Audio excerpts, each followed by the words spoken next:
"Isn't my pink thing adorable?" she said with complete confidence, but her clothes were tattered and torn, and I, a guy, didn't know where to look. That's because there were holes in places that should not be seen. But she doesn't care, and cheerfully laughs in her tattered clothes. Why were her clothes in such a condition, you ask? My name is Aiden. I work at a company that sets up and plans for events and such. I'm mostly on temporary assignments, but if my company is requested, we'll also assist in attracting customers at corporate event booths. We help with everything related to events. That's our parent company's specialty. I work at a subsidiary, so I'm often on site. I go to various venues on weekends. That's why I tend to be kind to those handing out flyers. It may seem like an easy part-time job, but it can be surprisingly disheartening when refused.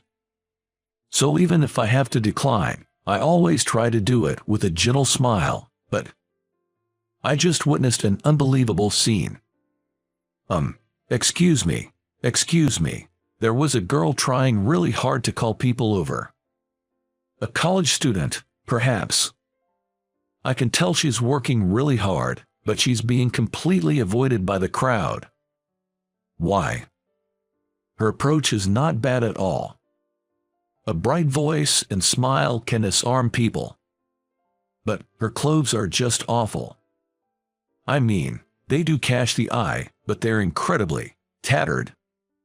Her jeans are torn to shreds, and her t-shirt is ripped so much that you can see her skin everywhere. Or rather, it's more like it's full of holes. Why is this young girl dressed in such ragged clothes and trying to attract people? Didn't she have other clothes, or was she so hard up for money that she couldn't buy any? There's so much to question. Her jeans aren't showing her skin, but there's pink fabric visible from the rips. What is that outfit? With that appearance, her hard work in trying to attract people is wasted, and she looks nothing but suspicious. She's trying so hard, but she's being avoided so much that she's teary-eyed. And then, our eyes suddenly meet. I had a bad feeling, but...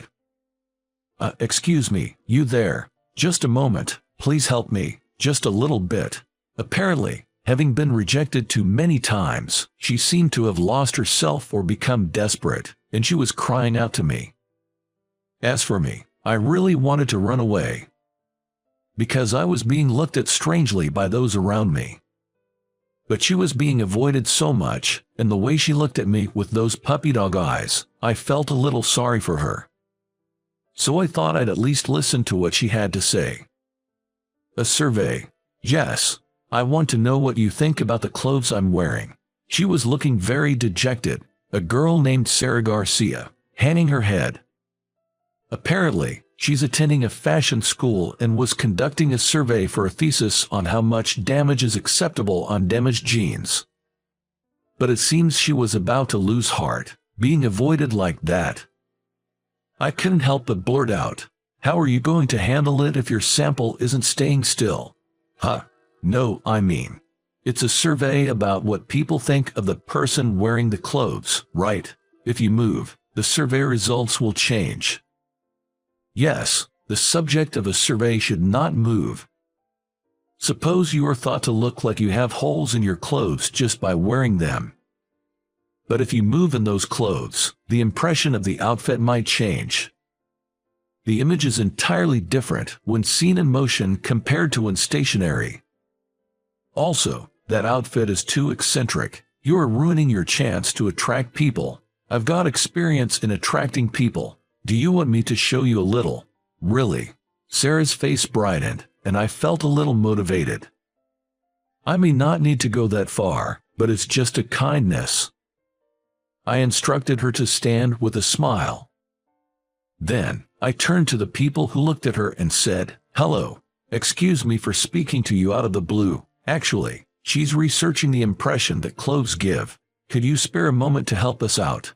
That's how I got them to answer the survey. I tried to be as friendly as possible, and when I asked for help for a college student, most people answered a simple survey. If they refused, I'd just say sorry and leave. If 70% of people stopped and 50% answered the survey, that's good enough. Attracting attention is surprisingly hard. You're amazing. I struggled for an hour and only managed to stop one person, but you're like a pro. Well, I am a pro, after all. We were approaching the time for which she had permission, so we had to break up for the day. Near the end, Sarah bowed her head in thanks to me. Thank you so much. All my college friends are busy with their thesis, so I have to do this alone. The data won't be enough with just today's survey results, so we'll do it again. I'll keep in mind what you taught me today. She said that cheerfully, but I could sense her anxiety about having to do it alone again. From now on, she'll look like a dejected puppy to me, and I feel somewhat heavy-hearted.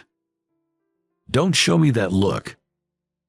I know all too well the difficulties of attracting attention. Would you like some help? Huh? Oh, I mean, if I'm not intruding. No way. Thank you so much. She repeatedly bowed, her eyes sparkling. I exchanged numbers with her and parted ways. I had no ulterior motives. I just couldn't leave her alone. I did think I might be butting in too much, though. I didn't think at the time that this would later significantly change my life. Next weekday, she was conducting a survey activity between lectures. Even though the internet is widespread now and most of this type of thing is done online, she said, photos may not convey the color accurately. Apparently, she designed torn jeans, or rather, damaged jeans with patches of pink cloth over the rips. Isn't this pink cute? Jeans always look so casual, so I wanted to add something cute or something like that. Cute. Why not add some frills or something? Frills make it look too feminine, losing the casual feel, and adding too much frill will change the silhouette. So no, she said, but honestly, I don't understand what would change. I don't care about fashion, and frankly, her story is hard to understand because of many technical terms. But her passion for clothing is impressive. She's wearing what looks to an old guy like me like worn-out fashion, but young people call it cute and take pictures of her. I don't understand it at all. Is this the trend? But even if it's trendy, I couldn't help but, actually, I was quite concerned that the undergarments were so visible. I mean, the top was so see-through. Wouldn't anyone be concerned, I thought. But it turns out that this skin-showing fashion was also her idea. Haha, no, it's not like that. This is a variation of fake tights. Fake tights. What is that? I don't know the details, but apparently there are tights that women wear that look like thin stockings but are thicker. Especially when dressed in cute fashion. Wearing things like frilly skirts, wearing thick tights can make the balance look bad, it seems. This fabric you see through the tears is skin-colored, and it's quite warm. Oh, I see. So it wasn't actually your skin. I wondered why you weren't cold. Fashion is deep, I feel, but it's a world I don't understand. But it was fun to hear about fashion from Sarah. And she always talked happily, sparkling, and it was blinding. I received energy every time I saw her face and realized that I was filled with a feeling of happiness. A month later, she successfully collected the necessary data. Thank you so much. I want to do something to thank you, but no need for that. I just helped out of concern. No way. Well, could you at least tell me where you work? You're with an event company, right? Can we consult with you about university events? Of course. I said that and handed her my business card. It would be great if she talked about me to someone and they contacted me for assistance. Well, things don't always go smoothly, and I didn't do it because I wanted something in return. Rather, I did it because I wanted to see Sarah. So, well, to say that this is the end is honestly a bit lonely. But a working guy like me doesn't match a college student like Sarah, and surely someone younger with a better fashion sense and cooler will sweep her off her feet. Thinking that, we parted with smiles in the end. But then, a week later, I was utterly confused. Because when I arrived at work in the morning, suddenly, someone tapped me on the shoulder. Whoa, I was so startled that I jumped. Even more so when I turned around and saw that it was the boss. My heart almost leapt out of my mouth. "Oh, sorry, I didn't mean to scare you. No, it's my fault, sorry. A low-level employee like me never talks to the CEO." As I stood there looking tense, he called me into his office, saying, "Can I talk to you for a second? Did I do something wrong?" Entering the CEO's office with cold sweat all over my body, there was a man in a sharp suit. According to him, he's a human resources person from the headquarters. Why is someone from the headquarters? Cold sweat dripped down my back. Actually, he personally wants you to be assigned to the staff development division at headquarters. What? I was so surprised that I forgot I was in the CEO's office. CEO at the headquarters is like a god. He assigned me directly, and it must be some mistake. That's what I thought, but seeing that the headquarters guy had come all the way here, it doesn't seem to be a misunderstanding. In fact, we are currently developing someone at our headquarters who can take charge of event summarization. Aidan has abundant experience in events and is skilled at teaching, or so I've heard from Miss Garcia. Garcia, miss. I go into a major panic. Certainly, the surname of the CEO is Garcia. But Garcia isn't rare surname. However, I've only met one woman named Garcia recently, and the fact that she said I'm good at teaching, could it be? By miss, do you mean Sarah Garcia? Yes, that's right. The HR person said that, smiling and explaining the situation. Apparently, she boasted to her father, who is the president of the headquarters, saying, "I met this amazing person who helped me with promoting." As I mentioned earlier, at the headquarters we're currently working on developing talent in event-related fields, so it seems they were thinking of headhunting that person. Sari ended up receiving the business card I handed over, and it turned out that the person was from one of our subsidiaries. Can I really handle something like this? It's not about whether you can handle it, but whether you want to. The HR person said that to me kindly, and I gratefully accepted the offer to work at the headquarters. That's because I was freshly reminded of the difficulty of teaching others from my interactions with Sarah, and I wanted to try something new, like educating someone. So, I was transferred to the headquarters. The headquarters has a large office building, and I was very nervous as I had rarely been there.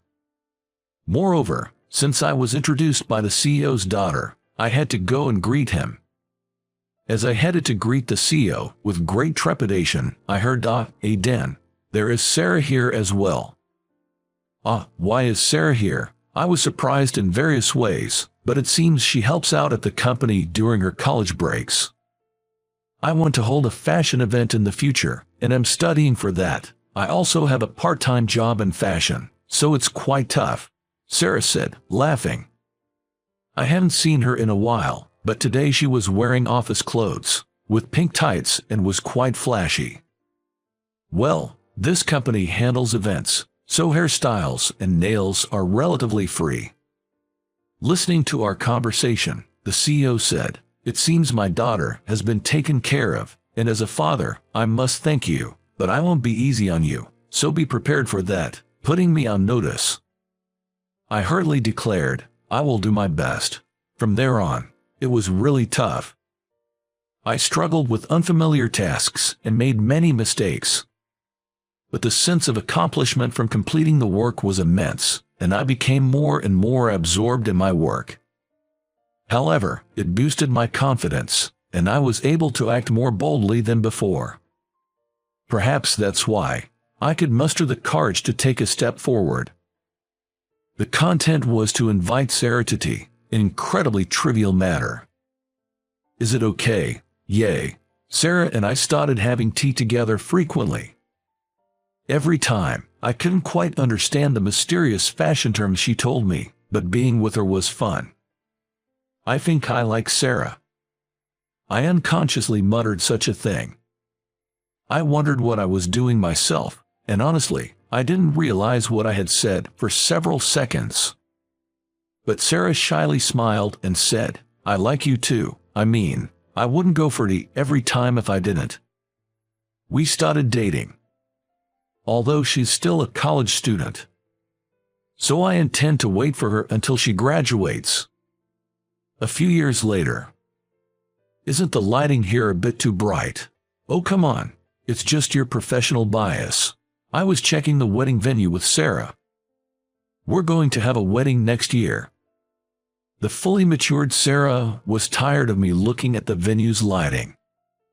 We're the stars this time, so let's not talk about behind-the-scenes stuff.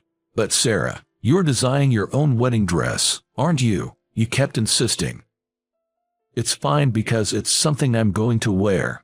We laughed together, having this kind of back and forth. Sarah, who used to struggle with attracting customers in ragged clothes, has now become so beautiful that everyone turns to look at her. But still, her taste in clothing is as quirky as ever, and I still don't quite get it. Because I don't understand, I want to know more about Sarah, and I want Sarah to know more about me. That's what I've been thinking. Let's make our wedding the best it can be. What are you talking about? It's bound to be the greatest wedding of our lives. When I say that, Sarah responds with, "You're certainly right about that," and together we dream of a happy wedding that's not far in the future.